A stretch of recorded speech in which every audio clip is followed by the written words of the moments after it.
বন্ধুরা, আমি চৈতালি।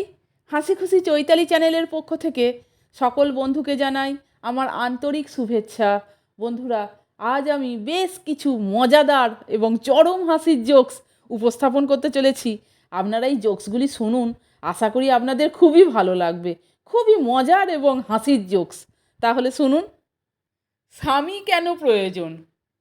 এক তরুণী সাধু বাবার কাছে পরামর্শের জন্য গিয়ে বলল, গুরুদেব, আমি বিয়ে করতে চাই না। আমি শিক্ষিত, স্বনির্ভর ও স্বাধীন। আমার স্বামীর কোনো প্রয়োজন নেই। অথচ বাবা মা আমাকে বিয়ের জন্য জোর করছেন। কি করি? একটা উপায় বলে দিন গুরুদেব। সাধু উত্তর দিলেন, তুই নিঃসন্দেহে জীবনে উন্নতি করবি বাছা।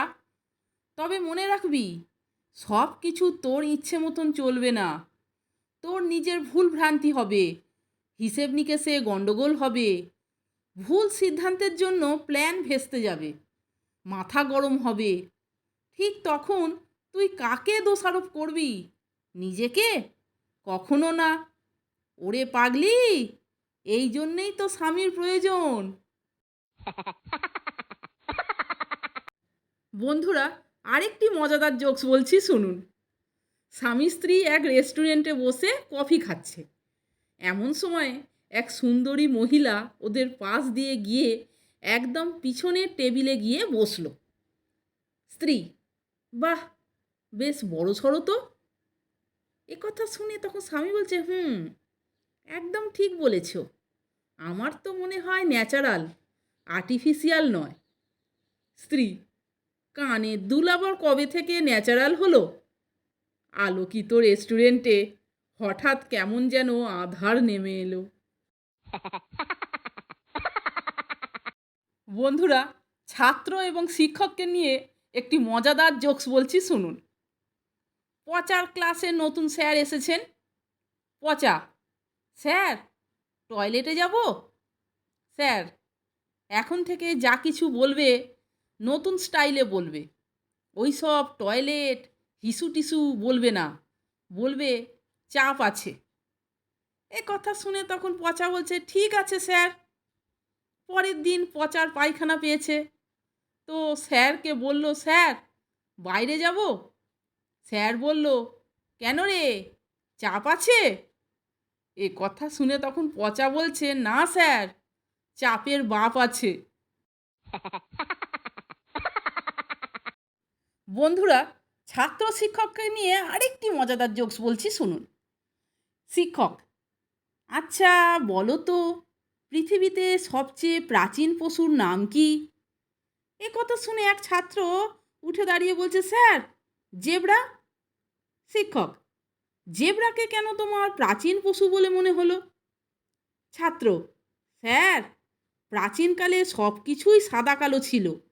এখন সাদা কালোর বদলে সব হয়েছে রঙিন, কিন্তু জেব্রা এখনও সেই সাদা কালোই রয়ে গেছে। তাই জেব্রাই প্রাচীনকালের পশু হওয়ার কথা স্যার। বন্ধুরা, এখন যে জোকসটি আপনাদেরকে শোনাচ্ছি সেটিও দারুণ মজার। তাহলে শুনুন। কাজের মেয়ে, ম্যাডাম, ঘর মোছা হয়ে গেছে, একটা কথা বলবো? এ কথা শুনে তখন ম্যাডাম বলছে, বল। কাজের মেয়ে, আমার 10 দিনের ছুটি লাগবে, দেশে যাব। ম্যাডাম, 10 দিন? বলিস কি? আমার সংসারের অবস্থা তো নাজেহাল হয়ে যাবে রে। কাজের মেয়ে, আমি কি করব বলুন? দেশে আমার বোনের বিয়ে ঠিক হয়েছে। ম্যাডাম, এখানে তো সাহেবের জামা কাপড় ধোয়া, জুতো পালিশ করা, অফিসের খাবার তৈরি, সকাল বিকেলে চা এনে দেওয়া, ওষুধ খাওয়ানো, এসব কে করবে তাহলে? ম্যাডামের এ কথা শুনে তখন কাজের মেয়ে বলছে, আপনি যদি বলেন তো সাহেবকে নিয়ে যাই ম্যাডাম। বন্ধুরা, আরেকটি স্বামী স্ত্রীকে নিয়ে মজাদার জোকস বলছি, শুনুন। স্বামী, হাতে ব্যান্ডেজ নিয়ে বাড়ি ফিরলে তার বউ উদ্বিগ্ন হয়ে জিজ্ঞাসা করল, হাতে কি হয়েছে তোমার? এ কথা শুনে তখন স্বামী বলছে, হাত কেটে তোমার নাম লিখেছি।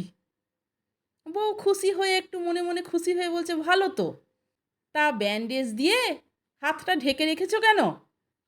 স্বামী, নামের বানান ভুল হয়ে গেছে গো, প্রিয়া লিখতে গিয়ে রিয়া হয়ে গেছে। এ কথা শুনে তখন বউ বলছে, রিয়া কে? ওই হাত আমি কেটেই নেব। আমার বঁটিটা কোথায় গেল রে? বন্ধুরা, আরেকটি মজাদার জোকস বলছি, শুনুন। সেদিন বিকাশবাবু অফিস থেকে ফিরে উত্তেজিতভাবে স্ত্রীকে বললেন, জানো, এবার আমাদের অফিসে অ্যানুয়াল ফাংশানের নাটকে আমাকে হিরোর রোল দিয়েছে। প্রতি শনিবার বিকেলে রিহার্সাল। এ কথা শুনে তখন তার স্ত্রী বলছে, আর তোমার পাশে বসে যে ন্যাকা মেয়েটা, ও রোল পাচ্ছে না? বিকাশবাবু, কে, সুনিতা? ও তো মায়ের রোল করছে। স্ত্রী, বাবা, এত অল্প বয়সে মায়ের রোল? তা রাজি হলেন মহারানী মায়ের রোল করতে? বিকাশবাবু, রাজি হবে না কেন? ও তো আমার বাচ্চার মায়ের রোল করবে। তাহলে বন্ধুরা, এই মজাদার এবং হাসির জোকসগুলি আপনারা শুনলেন তো? যদি ভালো লাগে তাহলে একটা লাইক, কমেন্টস এবং আমার চ্যানেলটিকে সাবস্ক্রাইব করে আমার পাশে থাকবার অনুরোধ করলাম। এই রকম আরও অনেক হাসির গল্প, মজার গল্প, হাসির জোক শুনতে বন্ধুরা প্লিজ আমার চ্যানেলের ভিডিওগুলো আপনারা একটু দেখুন। ভালো লাগলে বন্ধুদের মধ্যে শেয়ার করে দেবেন।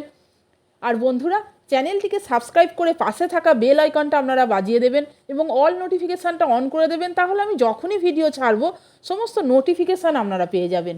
ধন্যবাদ।